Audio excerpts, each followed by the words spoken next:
the Edge Media Studios in downtown Indianapolis, this is Indiana Issues. Here's your host, Abdul-Hakim Shabazz.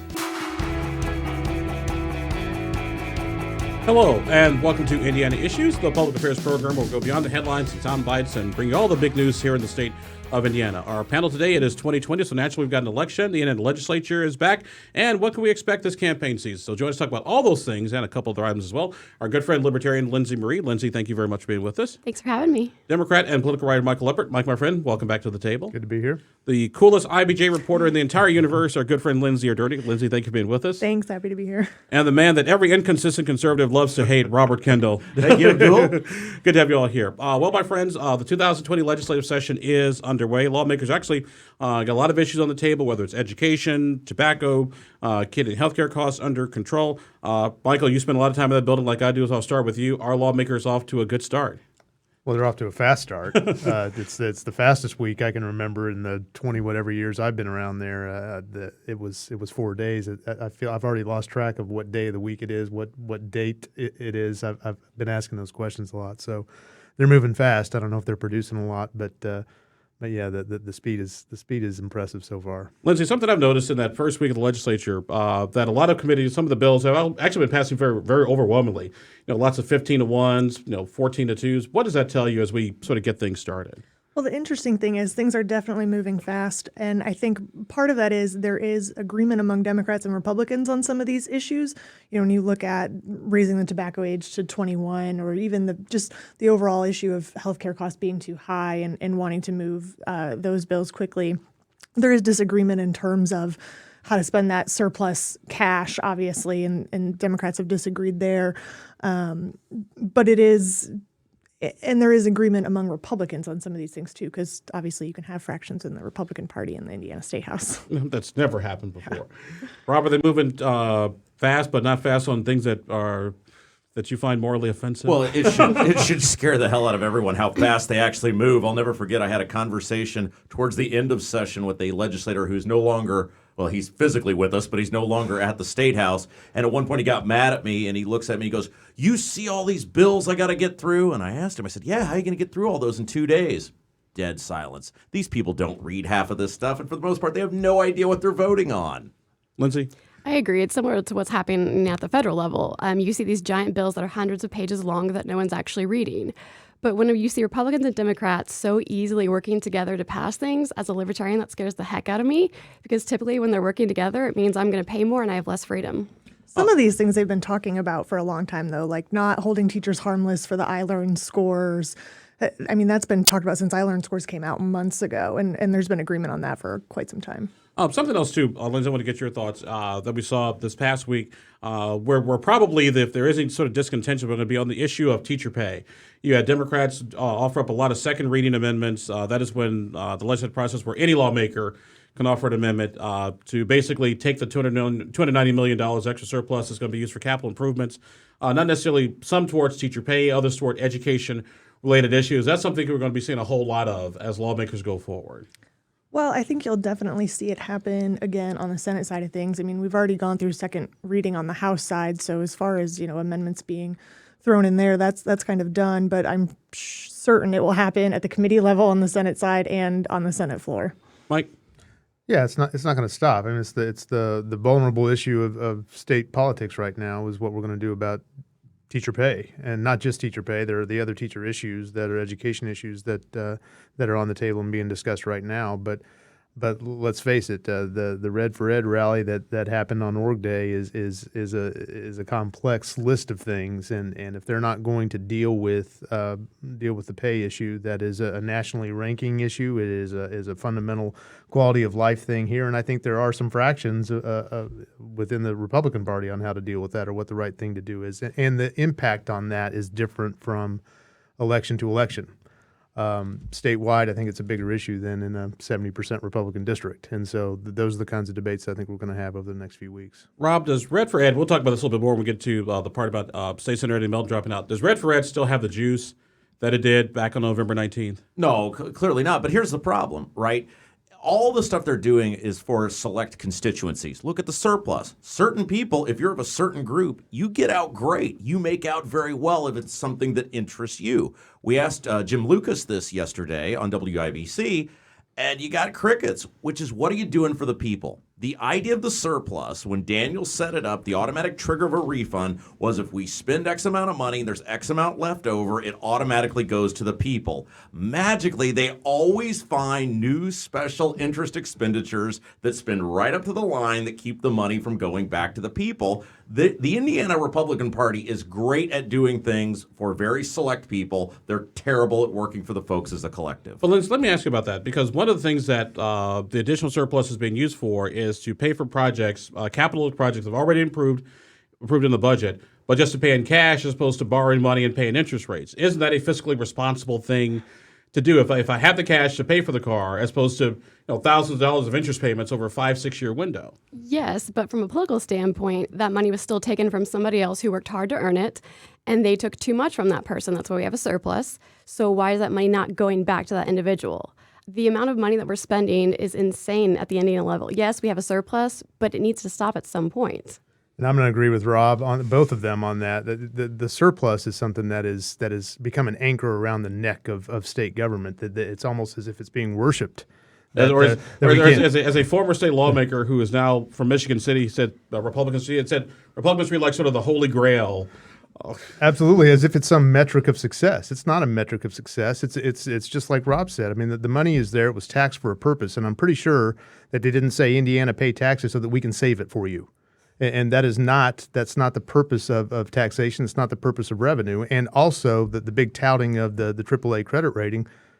If we're going to be so surplus that we're going to pay cash for stuff, what's the value of the great cost of money situation that we've created with that surplus? It's a circular argument that's never going to go away. Lindsey, has the surplus become sort of almost sort of an albatross for Republicans these days? I mean, it's definitely something that they're not going to be willing to spend down. Like, if you're waiting for that to happen, just stop holding your breath. It's not going to happen. But I think there is they point to, you don't know what's going to happen in the economy. And then Democrats come back and say, well, we just heard from the revenue forecast that things are going great, and we don't think we're going to have this downturn in the near future. But if a downturn did come and we didn't have money in the surplus, then people would be mad that we didn't have money.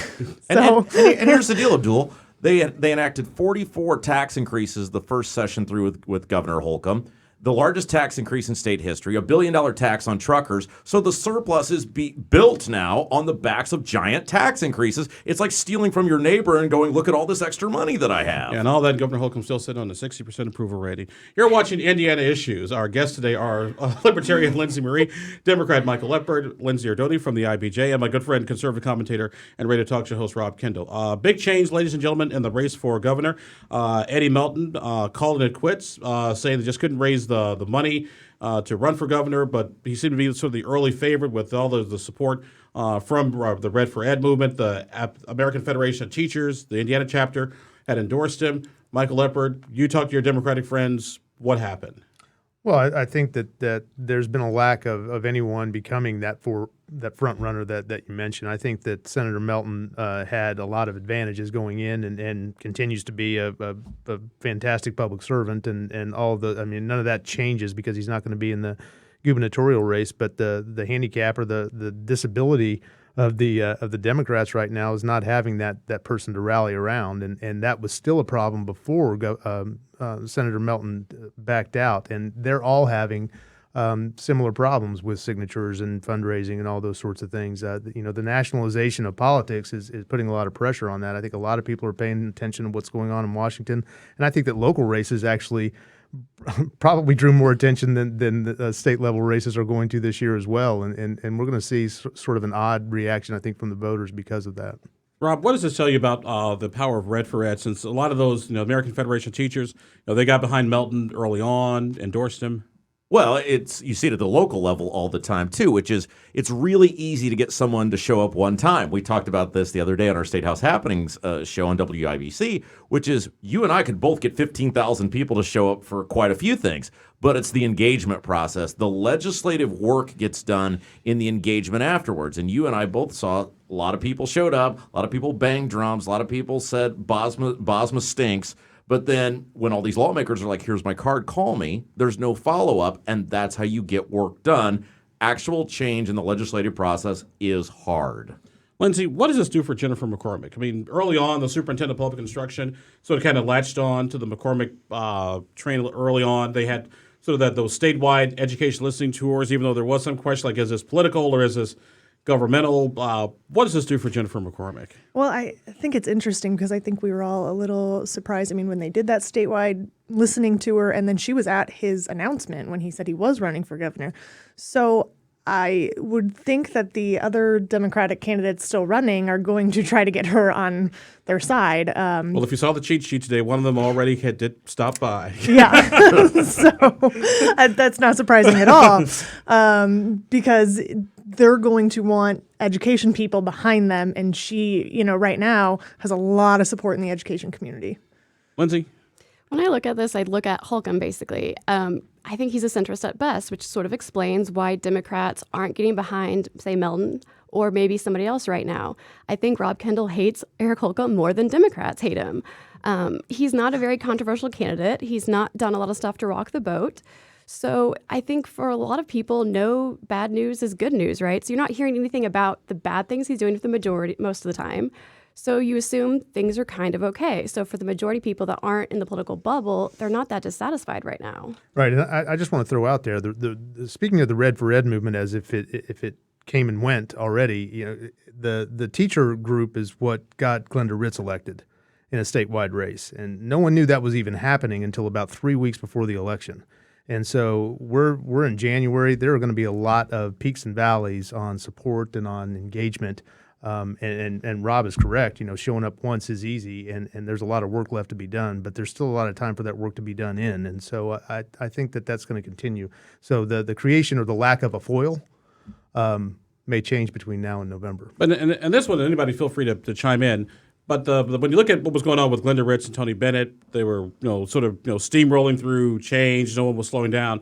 Here, I think lawmakers sort of learned their lesson. Look at the changes they're making. I learned what the Speaker Bosman said about professional development, making sort of that business externship, which I hate to use that word because that's not what it was, sort of optional, and 90% of all school districts giving teacher pay raises. Does that maybe sort of mitigate what's coming on in November? Because the only person I know who can say math that long is my wife. Yeah, I mean that's the try. That's obviously the try to mitigate, but is it enough? And that's the question. And here's the thing. The Republicans have to own Jennifer McCormick because she was their creation, the establishment wing of the Republican Party. There was an option at convention, and Eric Holcomb and Brian Bosma and David Long at the time overwhelmingly stood behind her. Some of us said, wait a second, look at her record in Yorktown. She is not a friend of the education reform you're trying to do. They wanted her, they pushed her, they own her, and now they got to deal with her.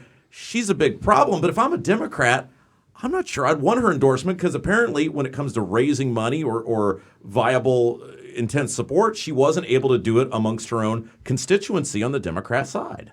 Lindsey? I think be interested to see how much money he actually ended up raising. And I think you guys talked about that in the State House on WABC. He didn't get a lot of these giant donations. So how many of these teachers really donated $10, $25, or $100 to him? And that could really show how viable he really was, how much of a part she had to play in that. And it'll be interesting to see. And I want to say, when as we tape this program, when I checked this morning for $10,000 campaign contributions or more, the only one who still had $22,000 donated was Josh Owens, who, by the way, loaned himself to the money. Woody Myers hadn't disclosed it yet. Like I said, by mid-month, we should know pretty much where everybody is because everybody's got to do their end-of-year campaign filings. Now do Holcomb. How many 10,000 or more did he? I mean, that's an issue, right? It's something we talk about within the Republican Party. We see this on Facebook and social media all the time. You'll make a post, you'll say he's doing this. People go, oh, it's terrible. Oh, that's awful. And then they'll follow it up with, but what choice do I have? Can't let a Democrat win. Can't throw your vote away with a Libertarian. Holcomb knows that people are so ingrained to vote Republican in this state that he can keep his donor buddies happy, and he knows people won't pull the trigger on anything else. And I think it's important to throw out there that if a Democrat's strategy was to try to dollar for dollar match the Republican establishment, they were barking up the wrong tree to begin with. And so when you have a candidate, Josh Owens is a good example, he's going to have to win through some innovative move, some innovative style of campaign, some new way of doing it for less. And, he's a tech entrepreneur. I assume that's part of his game plan. I don't know that. But if it's about a dollar race, no Democrat was going to catch the incumbent, which is a huge advantage going along with the Republican brand in this state. And so I don't put a lot of weight in the fundraising numbers of a three-way primary where no one's established themselves as a policy front runner or a political front runner. You are watching Indiana Issues. Our guests today are Libertarian Lindsey Marie, Democrat Mike Leppert, Linsdey Erdoddy from the IBJ, and conservative commentator Rob Kendall. We're going to take ourselves a quick break. When we come back, new polling numbers out. We'll see how Hoosiers feel about a ton of issues. And, of course, it is 2020, so the campaigns begin in earnest. You're watching Indiana Issues coming from the Edge Media Studios in downtown Indianapolis. I'm Abdul-Hakim Shabazz. We'll be right back.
And welcome back to Indiana Issues. I'm Abdul-Hakim Shabazz, the editor and publisher of IndyPolitics.org. Today, our panel of political pundits includes Linsey Marie from Libertarian, Michael Leppert, Democrat, Linsdey Erdoddy from the IBJ, and, of course, Rob Kendall, conservative radio talk show host.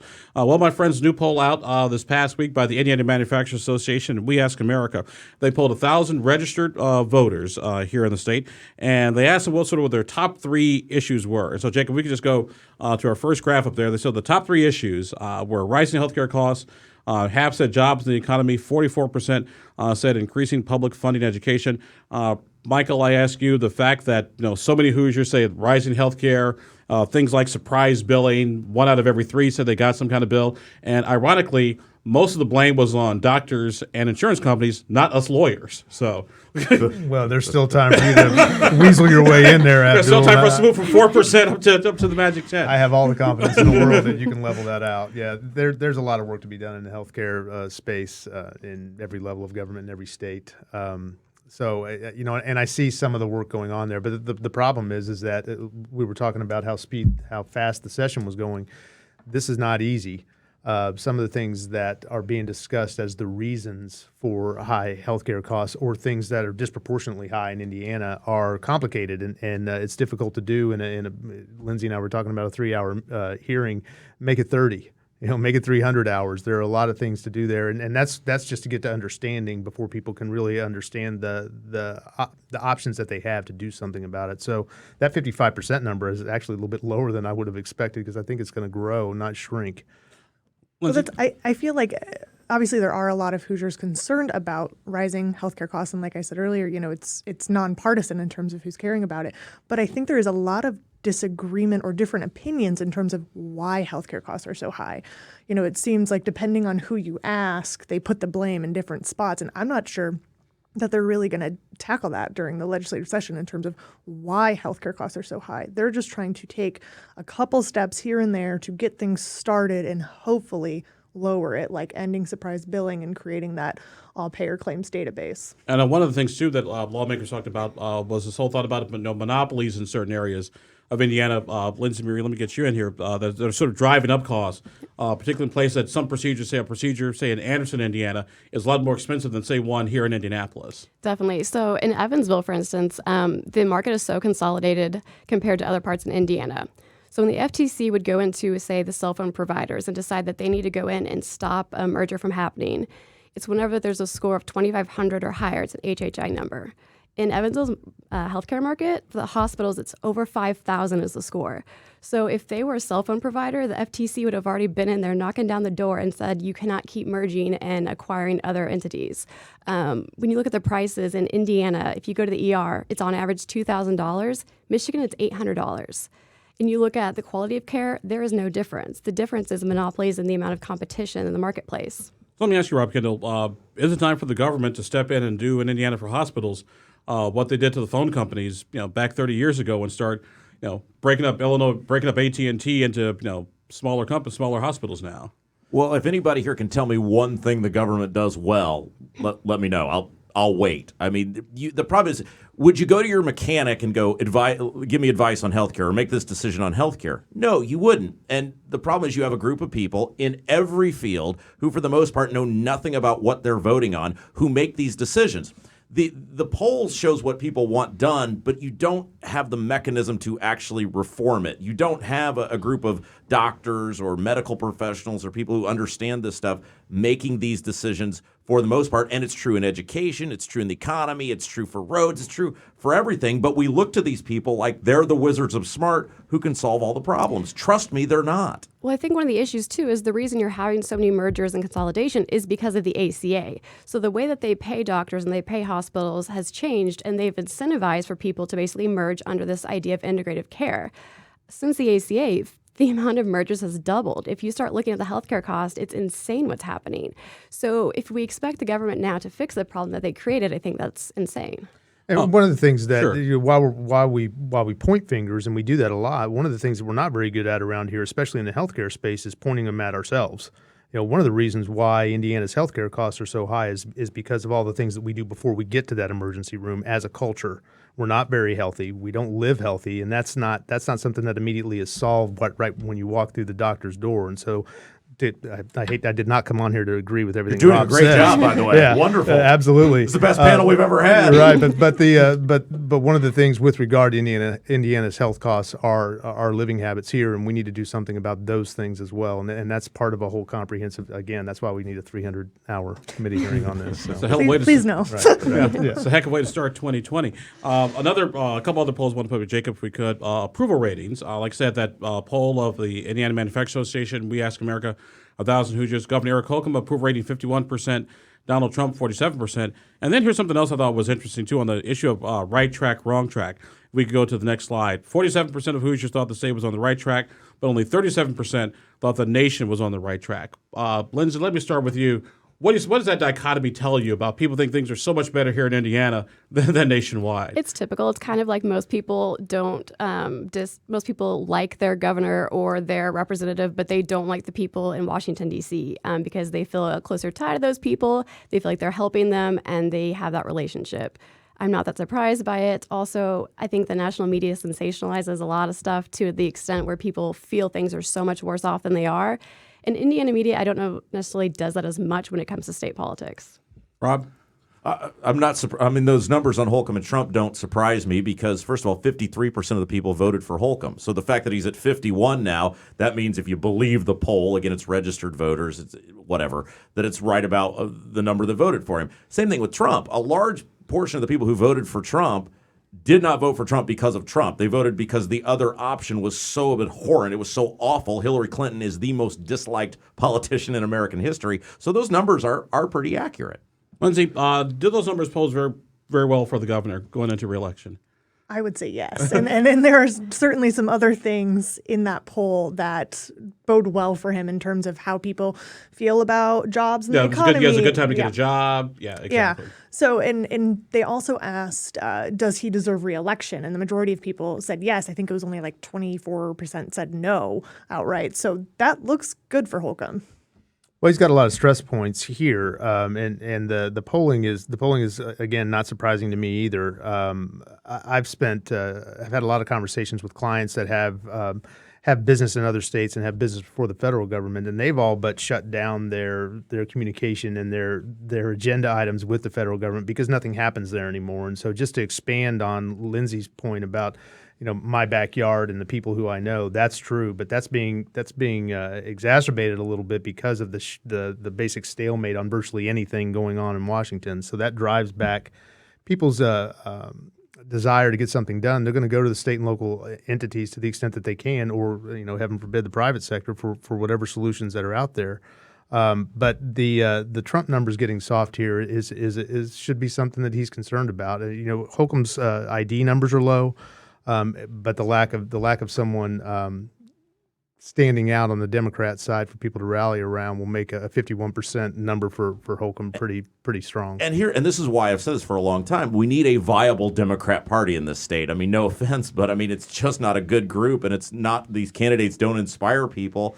And the problem is when you compare the Democrat that made news this week is this guy, Greg Taylor, who it's a piece of legislation that the average Hoosier looks at and goes, he's trying to once again take away my gun rights. I mean, these are the legislation that Democrats put forward that make news, and anybody who may not like Holcomb, it reinforces what I see on social media all the time. Yeah, this guy really makes me angry, but look at the other alternative. And the problem is, until you get a viable Democrat saying, here's how we're going to reform the economy, here's how we're going to increase investment in our state, here's how we're going to improve infrastructure, these kitchen table issues, you're going to keep getting bad Republicans elected. And I think that opportunity is there with the educational thing, because it's human capital that needs to be invested in, and I think that's where they're going to go. Which actually takes us to our next topic real quick as we wrap up the 2020 elections. When we look at sort of the lay of the land, Lindsey, let me start with you. What does 2020 look like as we begin this year?